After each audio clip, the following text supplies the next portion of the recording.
মুফতি আব্দুল করিম সাহেব আপনি যেতে আছে এটি ভুল খেলে আমার স্টেজত আহক আপনার স্টেজত আহিবলৈ অনুরোধ করা হয় মুফতি আব্দুল করিম সাহেব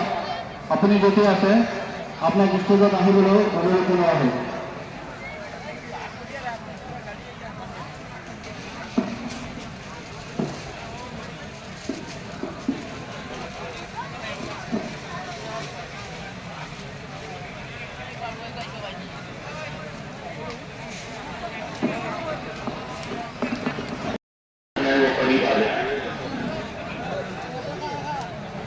पिंडदान तकरीबन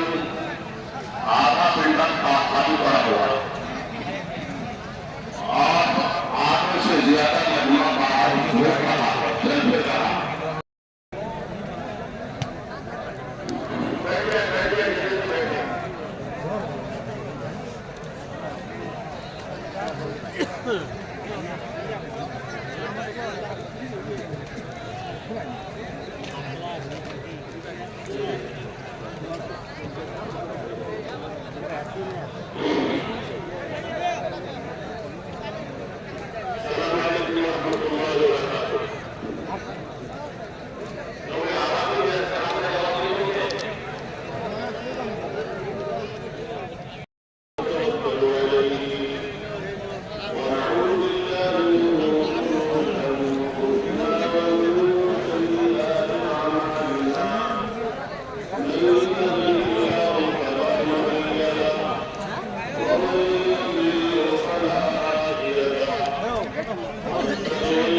माँ के सीने से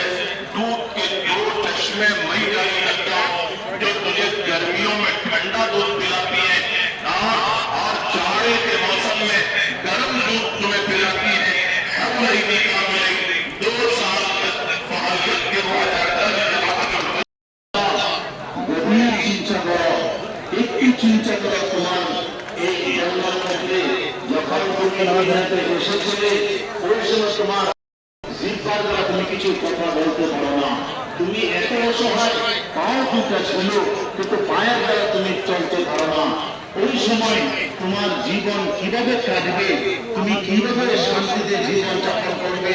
তার জন্য তোমার মার বুকে আমি 2টা নদী জারি করে দিলাম যখন গরমের সিজন আসে এই তখন তোমার छोड़ो छोड़ो इस सब के बावजूद मेरा तेरे साथ मामला क्या होता है तो मुझसे सवाल करना है मुझे देता हो और जो मुझसे मग़फ़िरत तलब करता है मैं तेरे सारे कसूरों को माफ कर देता हूं আমি কথা বললাম তোমার জীবনের সব গুনাহ মাফ করে তুমি যদি তোমার बच्चे माँ कि आपने मुझे किस चीज से धोखे में डाल दिया कि ऐसे करीब परवरदिगार से तो हासिल हो गया वो करीब परवरदिगार कौन है अल्लाज़ी खलक़का फसव्वाका फअदल फी अय्यि सूरतिन मा शाअ रकबक जिसने मुझे पैदा किया सही वो सालिम बनाया